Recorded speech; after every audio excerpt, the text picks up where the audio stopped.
میدان معاشر میں میرے نبی نے فرمایا جب جہنم کو لایا جائے گا اور ایک چیخ مارے گی، کوئی کسی کو یاد نہیں کرے گا، سب بھول جائیں گے۔ ہر ایک کی زبان کے آپ نے مشہور لفظ سنا ہوگا، نفسی نفسی۔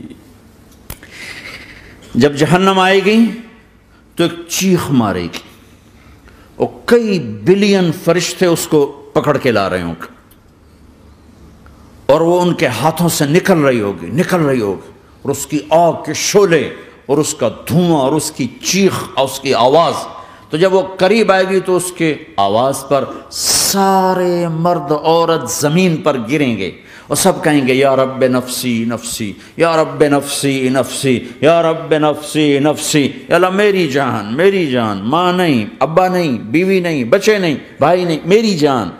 چلو میں تو آپ عام لوگ ہیں، انبیاء نبی کہیں گے یا اللہ میری جان، ابراہیم خلیل جیسے کہیں گے یا اللہ میں کسی کا سوال نہیں کرتا، باپ کا بھی نہیں کرتا، میری جان، اور عیسیٰ علیہ السلام جیسی ہستی کہیں گے یا اللہ میں اپنی ماں مریم کا بھی سوال نہیں کرتا، میری جان میری جان۔ عیسیٰ علیہ السلام سے لے کر آدم علیہ السلام تک نفسی نفسی، نوح علیہ السلام نفسی نفسی، یحییٰ زکریا باپ بیٹا ہیں لیکن نفسی نفسی، سلیمان داؤد باپ بیٹا ہیں لیکن نفسی نفسی، یوسف یعقوب باپ بیٹا ہیں لیکن نفسی نفسی، یعقوب و اسحاق باپ بیٹا ہیں لیکن نفسی نفسی، اسحاق ابراہیم باپ بیٹا ہیں لیکن نفسی نفسی، اسماعیل ابراہیم باپ بیٹا ہیں لیکن نفسی نفسی۔ یہ نبیوں کا حال ہے، میرا کیا حال ہوگا؟ لیکن اسی ہنگامے میں جب ہر مرد عورت کہے گا نفسی نفسی، ایک آواز ابھرے گی امتی امتی، ایک آواز آئے گی امتی امتی، ایک دکھ بھری ایک درد بھری آواز آئے گی امتی امتی۔ سننے والے حیران ہوں گے یہ کون ہے، یہ کون ہے جو اپنے آپ کو نہیں مانگ رہا، اپنی امت کو مانگ رہا ہے، یہ کون ہے؟ جب آواز کی طرف نظریں لگیں گی،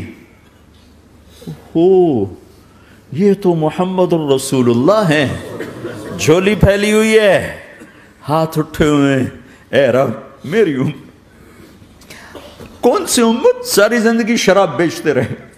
کون سی امت ساری زندگی ڈرگز بیچتے رہے؟ کون سی امت ساری زندگی زنا کرتے رہے؟ کون سی امت ساری زندگی ظلم و ستم کے پہاڑ توڑتے رہے؟ ساری زندگی جوا کھیلتے رہے؟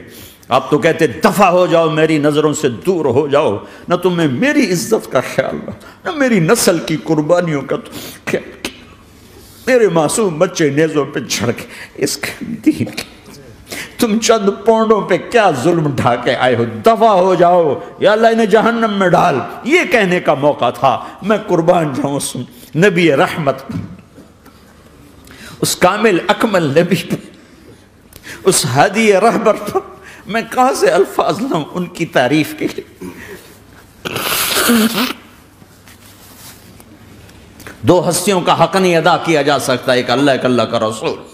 ہر ایک کا حق ادا ہو سکتا ہے، اللہ اور اس کے رسول کا حق نہیں ادا ہو سکتا۔ وہ کہتے جا اللہ ان کو آگ میں ڈال دے، انہوں نے نہ مجھے دیکھا، نہ میرا گھر دیکھا، نہ میرے پیٹ پہ پتھر دیکھے، نہ میرا راتوں کو تڑپنا دیکھا، نہ میرا مچلنا رونا دیکھا، نہ احد میں ٹوٹے دانت دیکھے، نہ طائف میں بکھرا خون دیکھا، نہ کربلا میں اولاد کے سر نیزوں پہ چڑھے دیکھے۔ دفعہ دور کر دے میری آنکھوں سے، میں قربان جاؤں اس نبی رحمت پر۔ کہہ رہے ہیں یا اللہ میری امت، یا اللہ میری امت، یا اللہ میری امت، یا اللہ میری امت، نہ یہاں بھلایا نہ وہاں بھلایا۔ آپ کے لیے ممبر آئے گا، میرے حبیب بیٹھو، تو آپ کہیں گے اب مجھے خیال آئے گا اگر میں بیٹھا تو یہ مجھے لے کے جنت میں نہ چلا جائے، اور اللہ کہہ رہا بیٹھو تو میں کیا کروں گا؟ میں خود زمین پہ کھڑا رہوں گا، ممبر پہ ہاتھ رکھ دوں گا کہ اللہ تیری مان لی، میں ہاتھ رکھا ہوا ہے، لیکن میں بیٹھوں گا نہیں کہ میں اپنی امت کا آخری حساب کروا کے ہی جاؤں گا، ایسے نہیں جاؤں گا۔ آؤ بھائی، ہمارا نیا سال ہمارا سال تو محرم سے شروع ہوتا ہے، ویسے تو جنوری بھی اللہ کا، محرم بھی اللہ کا، سورج اللہ نے بنایا تو جنوری فروری بھی اللہ کا، اور چاند اللہ نے بنایا تو محرم ربیع الاول بھی اللہ تعالیٰ کا، دونوں ہی اللہ کے ہیں۔ کسی نے یہ لے لیا، کسی نے وہ لے لیا۔ ہم نے چونکہ چاند کا کیلنڈر بنایا تو ہمارا تو اب سال شروع ہو رہا ہے، ہمارا تو